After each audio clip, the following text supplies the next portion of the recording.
Punto clave 1. La constante negación por parte de los profesionales médicos de la conexión entre el estrés y su efecto en nuestra salud requiere atención inmediata. Los profesionales de la medicina deben abandonar su mentalidad ortodoxa de que todo debe encajar en una definición científicamente explicable. La salud de las personas es más compleja de lo que puede definirse científicamente. Es fundamental que sepan que existe una gran relación entre la educación social y las enfermedades que se padecen posteriormente. Cuando se habla de estrés, muchos científicos lo ven como una situación aislada lo bastante espontánea como para desequilibrar a un paciente. Apenas tienen en cuenta sus efectos a largo plazo y como los antecedentes históricos pueden ser una importante influencia. En el futuro de la asistencia sanitaria, debería normalizarse la relevancia de las experiencias de la infancia y animar a los médicos a conocer mejor a sus pacientes. Como médico, Mate utiliza su experiencia para narrar lo importante que es para estos profesionales informarse sobre la infancia de sus pacientes. Muchos han muerto prematuramente por la ignorancia y negligencia de los médicos que los atendían. No hay nada malo en conocer el historial psicológico de un paciente, porque permite comprender mejor por qué sufre una enfermedad. Punto clave 2. Nuestro cuerpo ante el estrés reacciona de maneras que pueden ser leves o devastadoramente graves para nuestra salud. Uno de los aspectos más importantes de nuestra vida en lo que respecta a nuestra salud es el entorno en el que hemos crecido. Los lugares en los que hemos estado y las experiencias que hemos vivido determinan en gran medida nuestro estado de salud actual. Mary era una adicta al trabajo que siempre se sentía obligada a ayudar a la gente. Era una persona alegre y risueña, pero falleció prematuramente a causa de una herida muy pequeña. Se la había hecho con una aguja de coser y, a pesar de muchas operaciones y medicamentos para aliviar el dolor, no pudo salir adelante. Su problema se debió al fenómeno de Raynaud, una afección médica en la que las pequeñas arterias que irrigan los dedos se estrechan, privando a los tejidos de oxígeno. Antes de que se diera cuenta, se le gangrenó y tuvo que ser operada, pero no fue suficiente. Tras su muerte, el autor, que también era su médico, se dio cuenta de que él y otros colegas habían hecho las cosas mal. Mientras iba de una operación a otra, ninguno de ellos se molestó en comprobar por qué tenía problemas para recuperarse, solo trataban las enfermedades según iban apareciendo.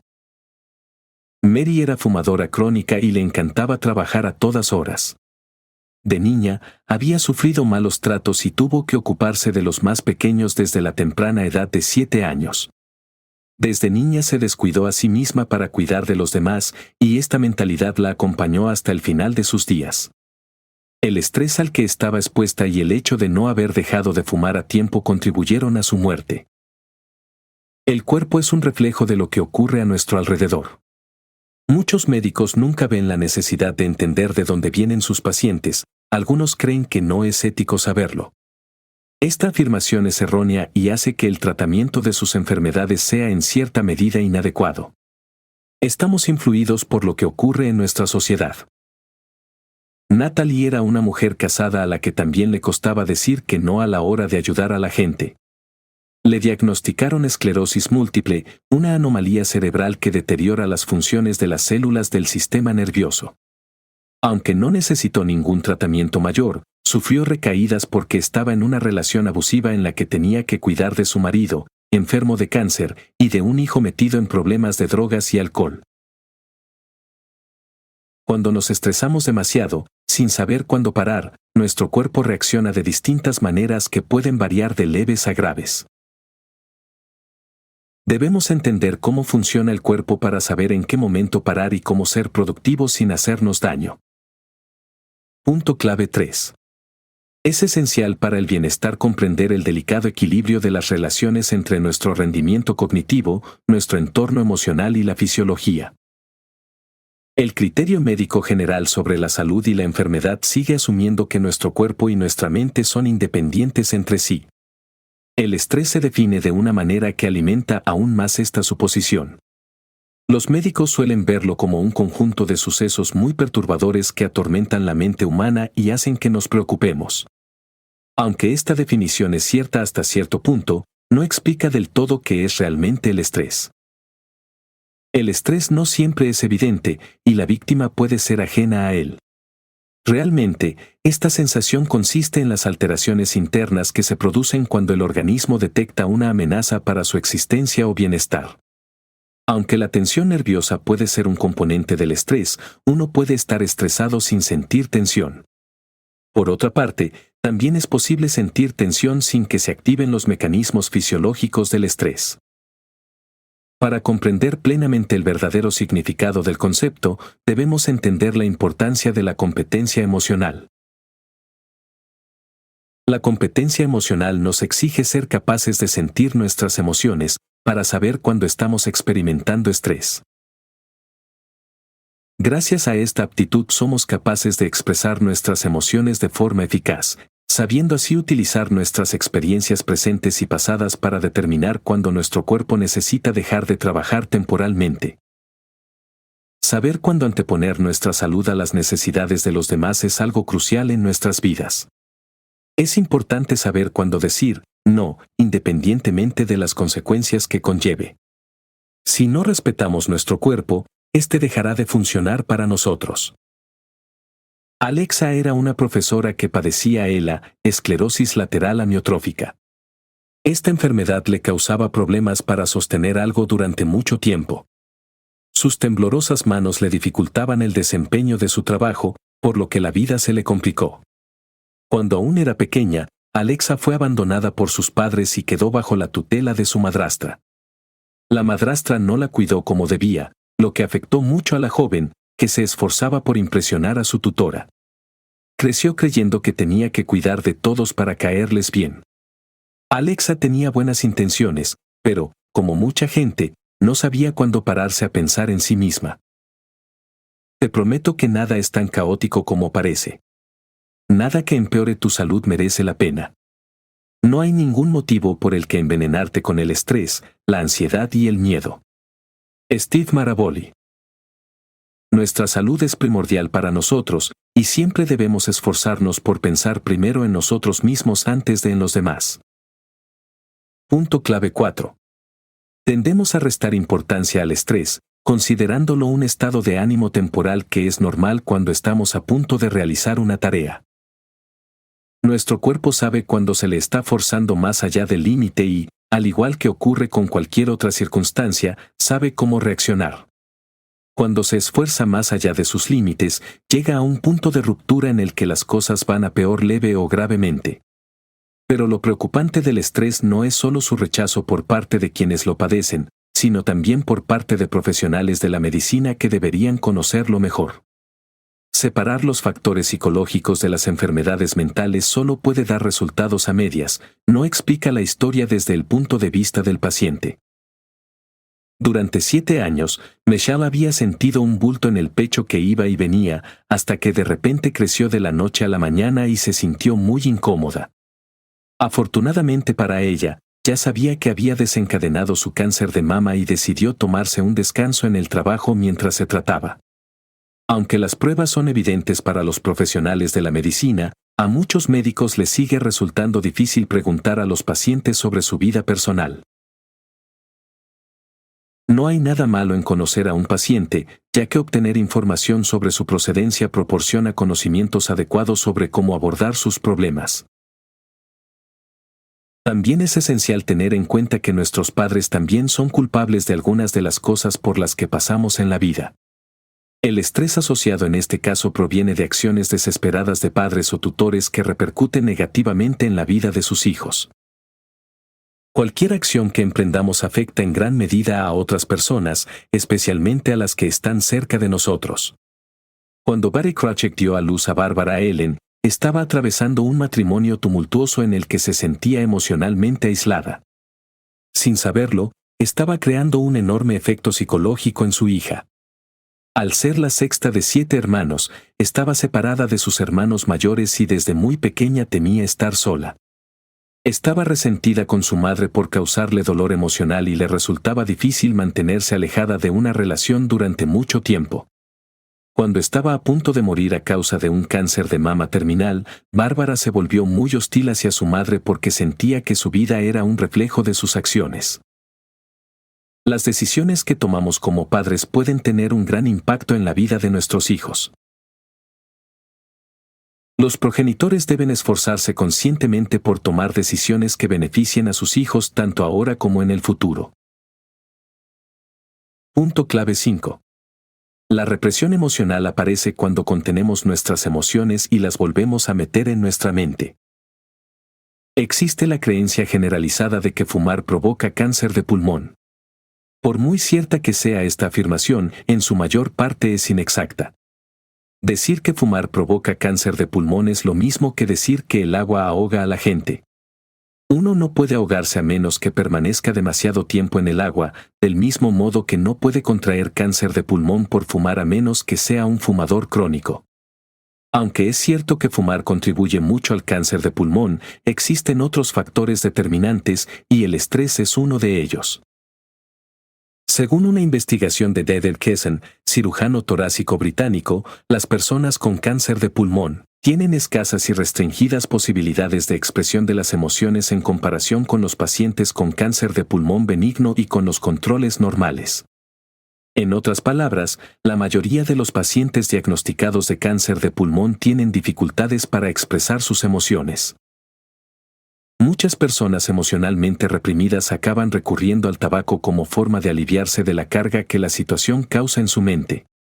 Esto provoca una adicción al tabaco, que a su vez desencadena el cáncer de pulmón y enfermedades similares. La clave para acabar con la adicción al tabaco consiste en comprender por qué se fuma. La conexión entre los niveles hormonales y las emociones es tan importante para descubrir el cáncer que resulta sorprendente que los médicos no le presten la debida atención. Por ejemplo, el cáncer de próstata no tiene ningún tratamiento que garantice la recuperación total. Los mejores tratamientos requieren medidas extremas como la orquiectomía o extirpación total de los genitales masculinos. Sin embargo, la investigación ha demostrado que esta dolencia no está causada por la agresividad de la testosterona, como se ha hecho creer a la población. Se desencadena principalmente por el aumento de los niveles hormonales, en el que influyen el estrés o las experiencias traumáticas reprimidas. Los traumas juegan con la inteligencia de la víctima y la obligan a creer que tiene la culpa de lo que le ha pasado. Punto clave 6. Las estrategias de afrontamiento desarrolladas a una edad temprana determinan en gran medida lo que esperamos de las personas que nos rodean. En 1946, investigadores de la Universidad Johns Hopkins reclutaron a 1.130 varones blancos de más de 18 años y les preguntaron cómo sobrellevaban la forma en que habían sido educados por sus padres. Esta investigación se llevó a cabo para saber cómo se enfrentaban las personas a sus padres controladores o indiferentes cuando eran jóvenes. También se llevó a cabo para establecer si había características psicobiológicas en los jóvenes que pudieran ayudar a predecir su susceptibilidad a futuras enfermedades. Años más tarde, se retomó la investigación. Se descubrió que la mayoría de las personas diagnosticadas de cáncer o de cualquier enfermedad mental habían sufrido experiencias traumáticas cuando eran jóvenes. Estaban alejadas de sus padres y muchas tenían que fingir para parecer buenos niños. Muchos de nosotros desarrollamos mecanismos de afrontamiento desde pequeños para proteger la imagen que nuestros padres tienen de nosotros. Los progenitores pueden ser autoritarios a la hora de imponer sus valores a sus hijos, así que reprimimos nuestras emociones para complacerlos. Los mecanismos que desarrollamos desde pequeños pueden influirnos cuando seamos mayores. Mucha gente está acostumbrada a complacer a los demás a costa de su propio bienestar, basándose en sus experiencias infantiles. No es adecuado que los padres sean autoritarios a la hora de imponer valores culturales y morales a sus hijos. Aunque es esencial enseñar a nuestros hijos lo que deben hacer, también debemos darles la oportunidad de aprender y expresarse. La necesidad obsesiva de complacer a la gente para evitar reacciones negativas también es un factor determinante en la forma en que nos hemos acostumbrado a aceptar la culpa. A menudo, optamos por la salida más fácil siempre que eso signifique que evitaremos la confrontación. Evitar los enfrentamientos es bueno, pero se vuelve adictivo si nos acostumbramos a ello. También nos hace ingenuos ante las tácticas manipuladoras empleadas por otras personas que culpan a todo el mundo menos a sí mismas. Marta, de 39 años, se dio cuenta de lo poco desarrollada que había estado emocionalmente cuando le diagnosticaron la enfermedad de Crohn. Esta enfermedad, causada por la inflamación del recto, conlleva síntomas dolorosos como anemia, fiebre, hemorragias intestinales, etc. Había estado casada con un hombre manipulador que la culpaba de todo, y la idea de estar con alguien así desencadenaba una recaída en su tratamiento cada vez que estaba lista para volver a casa. Su obsesión por complacer a su marido estuvo a punto de costarle la vida, pero no tardó en darse cuenta de lo que había que hacer para seguir viva. Punto clave 7. Prestar atención a nuestras experiencias pasadas nos da una idea de por qué recaemos en los tratamientos médicos. Un trastorno funcional es un término médico empleado por los profesionales para describir una situación en la que creen que todo de lo que se queja el paciente está en su cabeza. Esto significa que, en muchos casos, el paciente sufre una recaída mental y no un trastorno funcional, tal y como afirman los médicos. Esto es especialmente frecuente entre pacientes que han sufrido algún trauma. En muchos casos, los médicos descartan sus dolencias sin prestar atención a lo que realmente les molesta lo suficiente como para provocar una recaída. El córtex prefrontal es la parte del cerebro donde se almacenan los recuerdos emocionales y se relacionan con el dolor. Las personas que padecen el SII, síndrome del intestino irritable, o incluso las que se han recuperado de él, pueden sufrir una recaída debido a esta relación. El intenso dolor causado por el SII se desencadena al rememorar algunos de los recuerdos emocionales que implican dolor. Recuperarse de un trauma no es fácil, puede llevar años. Los médicos deben hacer intentos conscientes de entender de dónde viene un paciente antes de descartar sus quejas. Una de las enfermedades mentales más comunes y prevalentes es el Alzheimer, también conocido como TDAH. Está asociado a la demencia, es decir, a la pérdida de memoria. La demencia se da en el 3% de las personas de 70 años y se incrementa hasta cerca del 13% en las de 80 o más. La relación entre demencia y estrés puede vincularse al hipocampo. Este se encuentra en el lóbulo temporal del cerebro y está relacionado con la formación de la memoria. Los exámenes clínicos han demostrado que el hipocampo se encoge cuando el cuerpo y el cerebro se estresan por causas internas o externas. Nuestro organismo, protegido en su mayor parte por el sistema inmunitario, dice instintivamente no cuando lo estresamos demasiado. La presencia de un virus o una infección desencadena una reacción defensiva para protegernos. Pero en un intento de luchar contra las amenazas, el sistema inmunitario se vuelve loco y lo destroza todo. Esto es evidente en nuestro cerebro cuando estamos estresados, informa al cuerpo para que proteste y, en muchos casos, esto nos termina perjudicando. Punto clave 8. El miedo al abandono y a la pérdida nos hace más vulnerables ante una ansiedad injustificada. A diferencia de los adultos, los niños no tienen capacidad de autorregulación biológica. Los adultos pueden encontrar la manera de programar su entorno biológico para adaptarlo a sus necesidades actuales. Por ejemplo, si hace demasiado calor, podemos encender el aire acondicionado, y si hace demasiado frío, la calefacción. Los bebés no tienen estas opciones, por lo que se aferran al adulto más cercano al que están emocionalmente unidos. Las relaciones emocionales y sociales son muy importantes para nuestra educación y nuestra forma de ver la vida. La conexión psicológica que los niños establecen con sus padres se basa en cómo estos conectan con ellos. Sin embargo, es esencial saber que la falta de autorregulación puede prolongarse hasta la edad adulta y afectarnos mentalmente. La adaptación no puede producirse enteramente dentro del individuo porque los seres humanos somos producto de las conexiones establecidas con la familia y la tribu. Las relaciones sociales y emocionales son una parte integral de nuestra composición neurológica y química. Esto lo sabemos todos por la experiencia diaria de cambios fisiológicos dramáticos en nuestro cuerpo producto de la interacción con los demás. Cuando tenemos miedo de perder a alguien, tendemos a dar demasiadas explicaciones, simplemente para que la otra persona pueda entender nuestro punto de vista. En lugar de apoyar con firmeza nuestras decisiones, pasamos demasiado tiempo intentando persuadir a la otra parte de que estamos haciendo lo correcto. Cuando esto se convierte en algo cotidiano, provoca estrés, lo que puede desembocar en frustración o depresión. La conexión psicológica entre padres e hijos es un ciclo interminable que se ha transmitido de generación en generación. Aunque acabemos culpando a nuestros padres por afectarnos con sus decisiones, también es importante tener en cuenta que probablemente sufrieron la misma suerte que nosotros con sus propios padres. Esto demuestra que las personas transmiten involuntariamente lo que han aprendido de sus padres a sus propios hijos. El estrés puede transmitirse transgeneracionalmente, y por eso los médicos deben conocer los antecedentes históricos del paciente. Cuando comprendemos todo esto, entendemos por qué debemos eximirnos de culpa y disfrutar de una vida plena. La decisión de ser mejor padre o madre recae exclusivamente sobre ti como persona. Ser mejor progenitor implica saber cuándo te equivocas y ser consciente de las decisiones que tomas.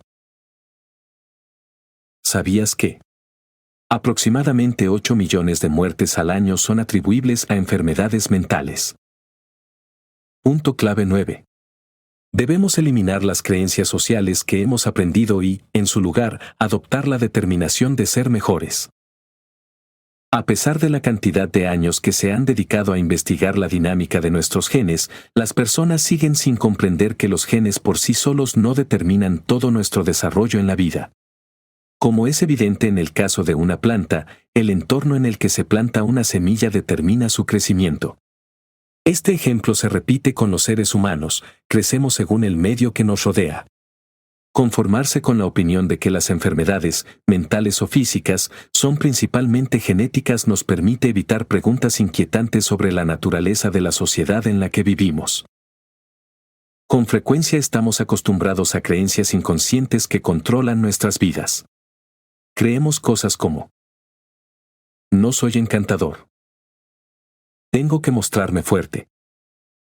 No está bien que me enfade. Soy responsable de todo el mundo. Puedo con todo. No seré importante a menos que haga algo. El pensamiento negativo se impone a nuestra libertad y liberación. Nos hace vulnerables respecto a las creencias sociales enumeradas. Liberarse de las circunstancias externas opresivas y estresantes es esencial, pero eso solo es posible si primero conseguimos dejar atrás las influencias sociales condicionantes que nos imponen. Comprender nuestro cuerpo es muy importante. Por eso debemos aprender las 7 A's de la curación, como explica el autor.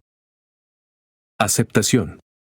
Debemos aceptar cómo son las cosas para saber en qué punto estamos y qué debemos cambiar. Conciencia, en inglés, awareness. Debemos ser conscientes de que nuestro cuerpo y nuestra mente están conectados. Ira, en inglés, anger.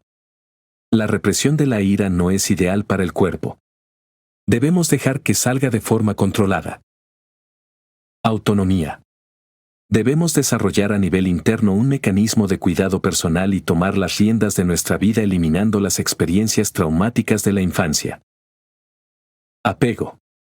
Se refiere a nuestra conexión con el mundo y cómo es crucial establecer relaciones buenas y duraderas con los demás. Aserción. Debemos mantenernos firmes y confirmar quiénes somos, reafirmarnos y tomar las riendas de nuestra vida. Afirmación. La afirmación consiste en hacer una declaración positiva para tener una vida plena. Debemos dar pasos positivos hacia las cosas que son valiosas para nosotros. Por lo que respecta a la curación, tenemos que mirar más allá de lo fácil y buscar en lo más profundo de nosotros mismos para encontrar las respuestas a las preguntas que más influyen en nuestras vidas. Conclusión. Nuestra mente y nuestro cuerpo están conectados de una forma que hace imposible separarlos en lo que se refiere a problemas de salud. El estrés mental desencadena muchas enfermedades psicológicas y lo más preocupante es que no se le presta suficiente atención. Las personas recaen porque el médico que las atiende no ha sido capaz de encontrar un vínculo entre su vida y la enfermedad que padecen. Debemos saber cuándo decir no y anteponer nuestra propia salud a la de cualquier otra persona. Las cosas que hacemos por los demás deben tener un límite. Cuando empiezan a afectar a nuestra salud, hay que parar por muy duro que sea. El cuerpo tiene su propia forma de reaccionar ante el estrés, tanto a nivel interno como externo. Por eso debemos tener cuidado. Como se observa en este resumen, no cuidarnos a nosotros mismos puede tener efectos devastadores que pueden repercutir en nuestros hijos y seres queridos. En un intento de ayudar a los otros, nunca debemos olvidarnos de nosotros mismos, porque únicamente un cuerpo sano es capaz de hacer muchas cosas. Prueba esto. Elabora una lista detallada de tus tareas diarias y comprueba si tienes tiempo suficiente para descansar y recuperarte. Si no es así, ajusta tu horario para dedicarte más tiempo a ti mismo y menos a los demás.